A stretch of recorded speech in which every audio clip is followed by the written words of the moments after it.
everybody gets together in February. Why don't we have a get-together? And here we are, 20 years later, and it's phenomenal. Yeah. So all the friends, all the players, all the coaches. Jan's here, Gavin, Pete, they're all here. It's a great day. So we move around every year, and this is probably our biggest one because we're combining Brad Lamb's people that follow his thing down here with mine that have always followed me, and in this fantastic setup. There's not a better setup than this in the world to do it. All the people that are here today are just either misguided followers or they're followers of the stuff that I sort of invented 40 years ago. And so today I'll just be welcoming all these people that have come all this way, because we got them from Canada, we got them from Europe.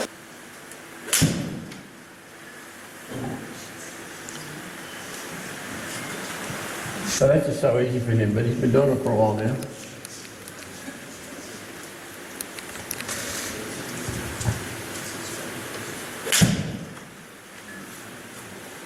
But that's why, you know, a lot of people have always said about my players, oh, they look mechanical, they look a bit, they all look a bit robotic, you know.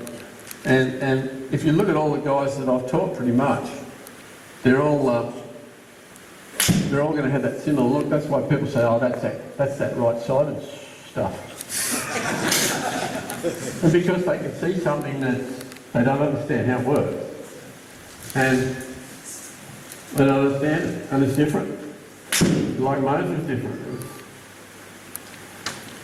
You can't be worried about being a bit different in this world, because you've been so famous. Sit straight, doesn't he? Too hard to be this way. So it's teaching people the way the ball spins. As soon as he can relate to those, the left and right side changing, yeah. And someone just walked into the room that I've been teaching for 40 years as well. And she could probably tell the story of, she reckons I made her cry at Palm Meadows one day. I was teaching this girl called Jan. Who was it? Jan? Someone. Yeah. Anyway,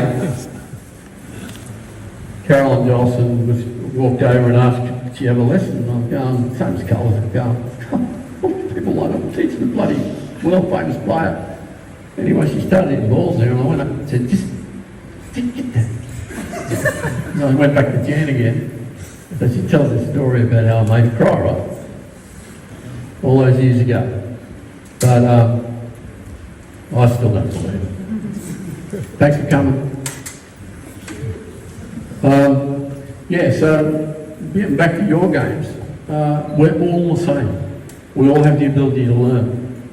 People say to me, when you get a bit older, you get shorter, and you know, you won't get this. I'm still hitting as far as I was 25 years ago. Only because I keep working on my technique. And why do I work on my technique? Because I have to. Because that stuff will come back. The old teapot, and the down cock, and the flip. Same with this man. He, I was going to say, yeah. is that working? Yeah. Why don't we get one of these guys up and some shots? yeah.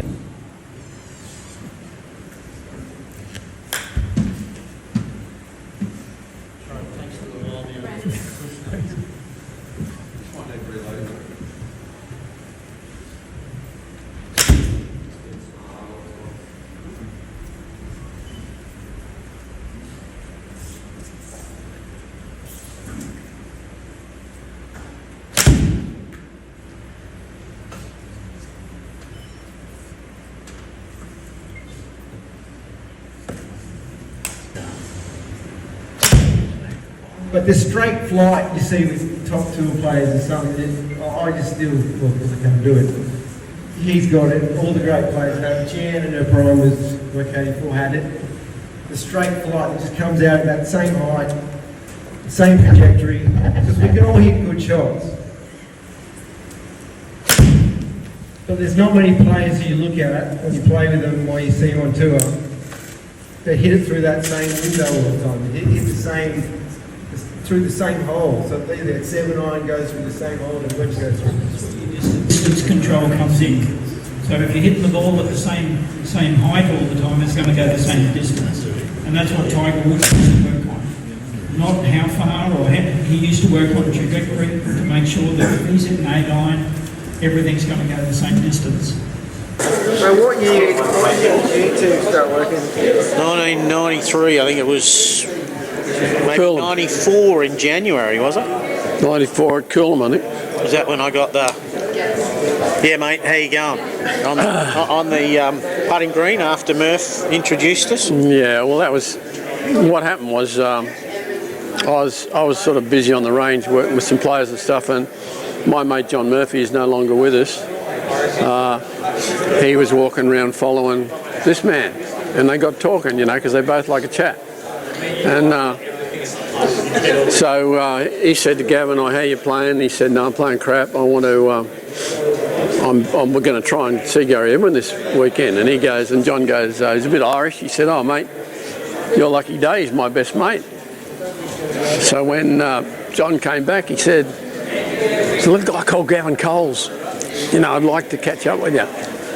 And that was it. That was when we started. Meant to be, wasn't it? Because I also played with Lonard on the Saturday after making the cut. So it was kind of meant to be, wasn't it? But I never got to see him that week. I got a business card on the walking from 11 to 12. Call me next week. And then I call him up next week, and I couldn't wait till Monday and get home. Anyway, I call him up Monday. He goes, yeah, mate, I'm always busy. What do you want? So that was my test. The grumpy old man. Well, they all had to do a bit of an initiation, And I might have been the only one that stuck around for so long. Well, you've been there forever, and To be honest, I think it probably is. you're the one that got it the best. I'm going to say that. I think Yeah, you got it. I was there watching you. yeah. No, I think Gav's been. I've said to him, he's been the most loyal player that I've worked with, and a friend, and we haven't had many sort of altercations, but I guess in those days, even now people. Hard to have one when he's out. I'm always busy, mate. Yeah. Even people think I'm a bit off. I'm a bit sort of off-handed, but really once I get to know someone and I know their value, I think I tumble straight in, and particularly him and Peter Senior and Brad have made it all worthwhile what I've ever done over the years. And you put some work in, I can tell you. You put some work in early on. Yeah, I know, but the Dealing thing with is, me on the phone. You were dealing with me on the phone every week. I know. And standing on the thing and whacking the lights Well, and hitting here's you on the head with here's You got the video of that, smashing that. Yeah, well, going, oh, it's Gavin again. But he was persistent. But I realised pretty early in the piece that he was really serious about getting good, and he was prepared to put the work in. And the first thing we did was change his takeaway, and he did that for 3 months. He didn't go, work on this and that. He just worked on his takeaway for 3 months. I recently heard him being interviewed on a thing overseas with Kelvin Kelly in a podcast, and they said to him, "Well, what do you do now when your game goes off?" He says, "I do the backswing that I did to start with." And I think that's the thing about the right side of stuff, is we always go back to the same stuff. We don't invent new stuff. I remember when I first started with Pete, he had this bag of practice balls, and in the old days our practice balls were gold. If we lost one, we'd search for it for half an hour. Because you were poor and I was poor, and the balls were important. And I went out the first day I looked at him hard ball, and there was a green like that, and he'd give it and then they'd go 40 metres out there, and it'd finish right near the centre there like that, this far away. He did 10 of them. Going like this, by the Cape. You've been to South Africa. Anyway, so he goes, yeah, it was pretty windy. So anyway, then he hit one in the water over there. I get savage about, not the shot, there's the ball. And he'd go, guess, what was that? What was that? I said to him, and he should be saying this to a guy who's a bloody star.